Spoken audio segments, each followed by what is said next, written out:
মাতালহাটে তৃণমূলের ১০০ দিনের কাজের বকেয়া টাকা প্রদানে সহায়তা কেন্দ্র ভাঙচুর এবং তৃণমূল কর্মীকে মারধরের অভিযোগ বিজেপির বিরুদ্ধে।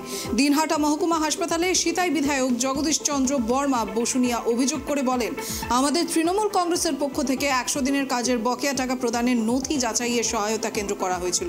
সেই সহায়তা কেন্দ্র পরিদর্শনে যান মন্ত্রী উদয়ন গুহ, জেলা তৃণমূল সভাপতি অভিজিৎ দেবভৌমিক। কিন্তু তারা যখন সেখান থেকে চলে আসে ঠিক তখনই আমি এবং আমার কর্মী সমর্থকরা বসেছিলাম।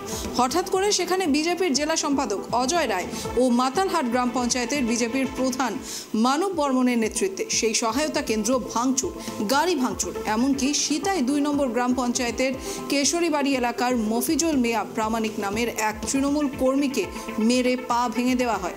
এদিকে এই অভিযোগ ভিত্তিহীন বলে দাবি করেন জেলা বিজেপি সম্পাদক অজয় রায়। তিনি পাল্টা অভিযোগ করে বলেন, আমাদের বিজেপি কর্মীদের উদ্দেশ্যে ঢিল ছোড়া হয়, বাঁশ দিয়ে মারধর করা হয়।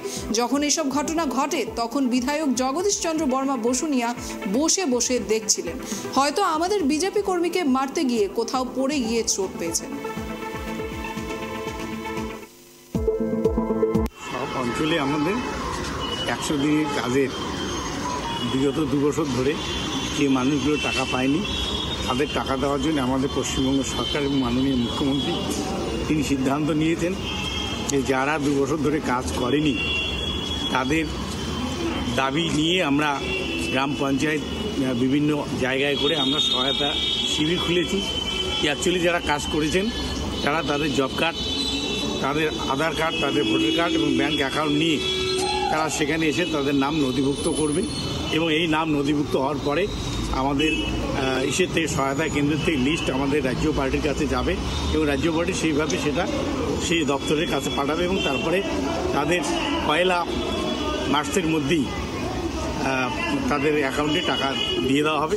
সম্পূর্ণ মিথ্যে অভিযোগ। কারণ আমি মাতালহাটে যখন গেলাম তখন গিয়ে দেখি ওখানে ইতিমধ্যে আমাদের যারা ভারতীয় জনতা পার্টির যারা কার্যকর্তা ছিল তাদেরকে সেখানে ঢিল ছোড়া হয়েছে, সেখানে বন্দুক দিয়ে গুলি ছোড়া হয়েছে এবং বাস দিয়ে অনেককে পেটানো হয়েছে, অনেকের মাথা ফেটেছে, কারো গায়ে লেগেছে। তো এরকম আমরা আমাদের কর্মীদের সাথে ইয়েতে হয়েছে, অন্যায়টা হয়েছে এবং আমরা দেখলাম অদ্ভুতভাবে সেখানে এমএলএ বসুনিয়া তিনি সেখানে নিজে উপস্থিত ছিলেন।